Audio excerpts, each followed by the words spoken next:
Good day, everyone. I'm Chloe Bianca, and our topic is about historical biographical approach. So, the next slide is about objectives. The learner should be able to identify what is historical biographical approach. The learner should know the importance of biographical criticism. Also, what are the four steps in utilizing historical approach? Yeah.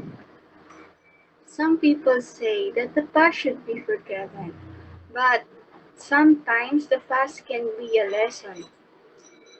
The connection about this quote to our topic is because some people, their history experience can become an inspiration to write a story, novel, or poetry.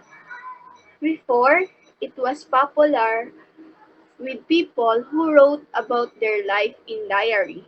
But nowadays, many people write their life in a blog or any social media. For this example, have you heard about the girl with seven names? It's all about her experience, how she was escaped from North Korea, and her journey to get her freedom. And that girl name was Hyung Soo Lee. So, another example is The Black Cat. It is a famous short story from Edgar Allan Poe. It is a story about domestic violence and brutal murder. Edgar Allan Poe is known as fascinating person and has a popular reputation as a creepy guy. Some readers are attempt to imagine that Poe and his narrators are one in the same time. And the next slide is another example of biographical approach is Essay on Man. Is known as for insightful wisdom. In fact, Poe has become one of the most quoted English poets, not only because of the beauty of his work, but known also because of the wise insight that pervades much of his poetry.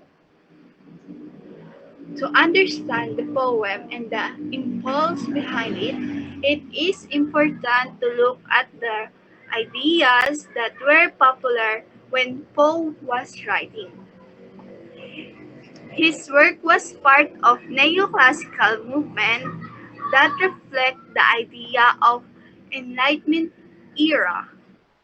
The speaker explained the purpose of the essay to write about the man in the abstract, his nature and his state. Another example of biographical approach is All for Love Begins with John Dryden's dedication to play to an aristocratic patron. Thomas Obstern, he praised Obstern for his loyalty to the crown during the English Civil War.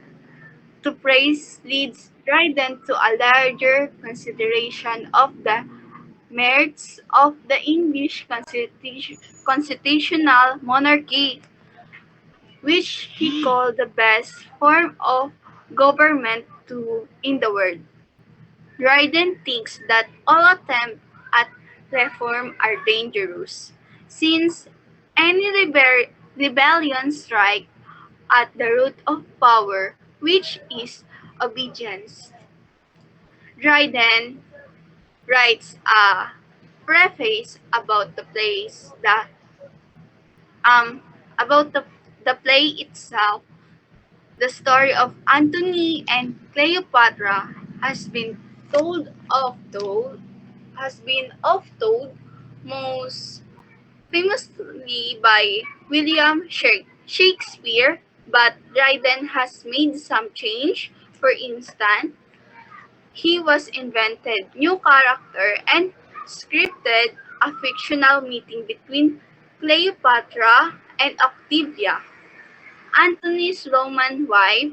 He explained that Antony and Cleopatra are appealing protagonists because they are neither wholly good nor evil. And the next slide is about historical biographical approach.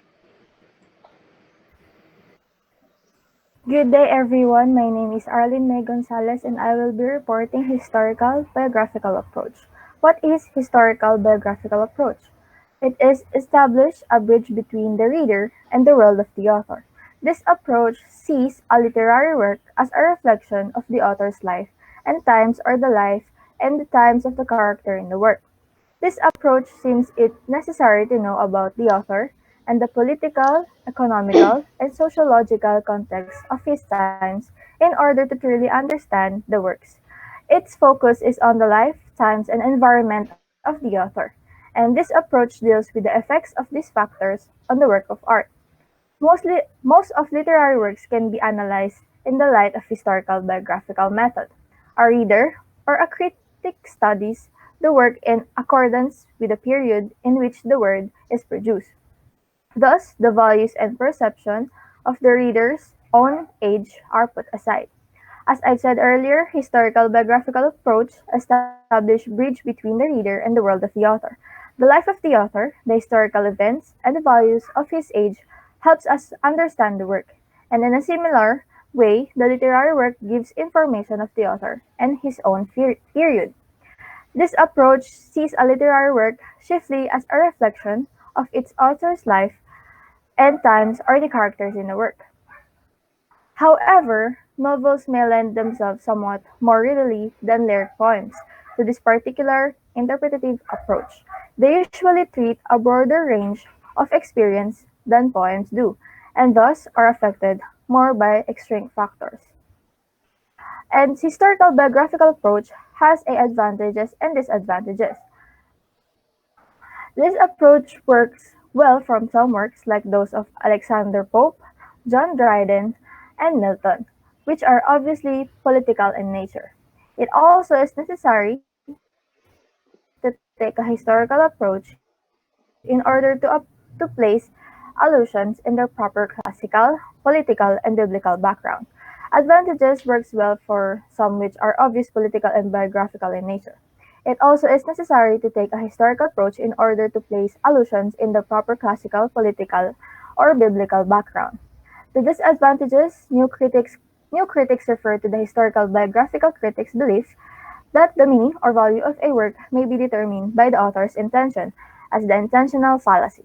Thus, art is reduced to the level of biography rather than universal. The intentional fallacy trends to reduce art to the level of biography and make it relative rather than universal. And for the next reporter, Winzime Ambil. Hello everyone, I'm Mizumi Embel and we are going to talk about historical approach.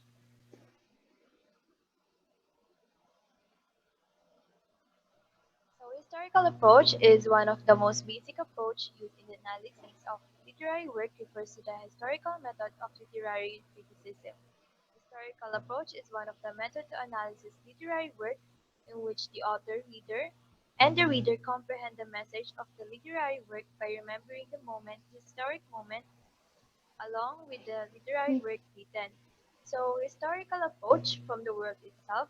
Historical, it talks about a historic moment or important moment in the past. In this type of approach, the author uses the historical event for the reader to remember the past. Historical approach is about the historical and cultural events that influence the author. For example, is the author Victor Hugo, who written a French historical novel, Les Miserables, which is inspired about the June Rebellion of 1832.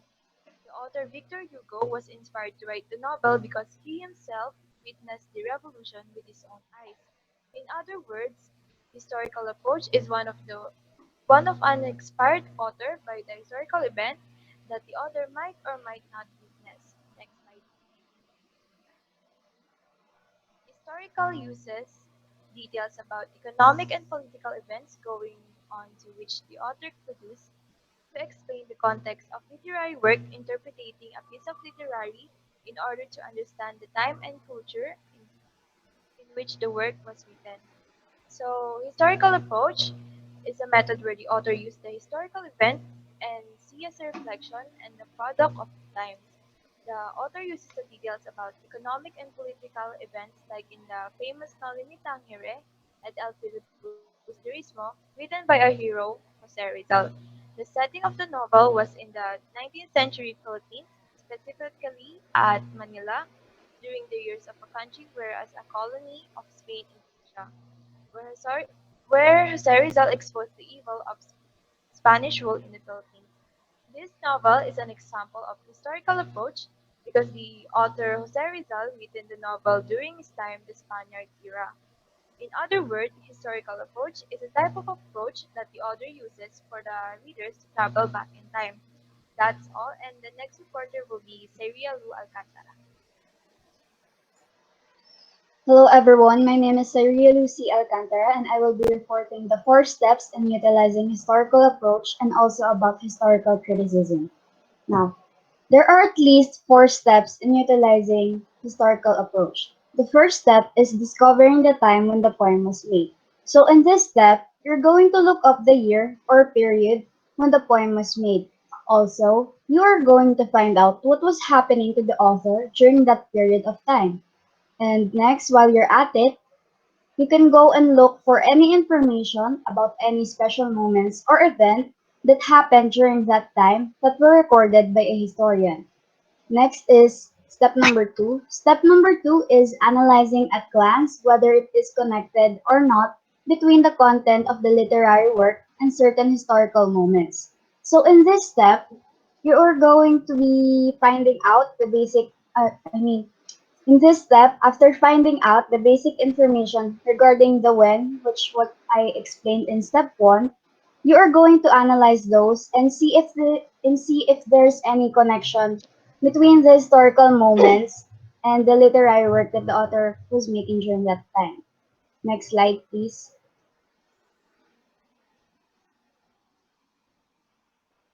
Step 3. Finding clues left by the author, usually in forms of special terms, symbols, or figurative language, which are strongly related to the moment of the past, which become the inspiration of the literary work was being made. So in this step, you are going to be finding out those certain clues that were strongly related to any historical moments at that time that might have inspired the work of the author or might have inspired them to start their work. So take this one for example, Wind of Change. It is a song composed by Scorpion. Terms like Moskva, Gorby Park, August Summer Night, and etc. Through those terms, the readers are given clues of what the song tells about. Next step is interpreting the literary work. So in this step, you are going to be interpreting the literary work based on the moment underlying the creation by comprehending and analyzing the content related to its historical moment. Next slide, please. Historical criticism. This approach mostly concerns the time period during which the text was written. In historical criticism, often within the text there is a key factor or concept related back to a culture, history, and such. Also, historical criticism uses the biographies of authors for references as well. Now, if you remember the step 1 in utilizing historical approach, I also told you to look up the background of the author. So basically, historical criticism, in historical criticism, one must be aware of the author's background and social ranking at that time, and also know what was happening during that period of time. That is all. And next reporter is Miss Rote. Good day, my name is Johanna Monica Estrote, and we will tackle biographical approach. Biographical approach is a form of literary criticism which analyzes a writer's biography to show the relationship between the author's life and their works of literature. It looks into the life of the author through primary sources that reveal the experience, thoughts, and feelings that contributed to the creation of the literary work.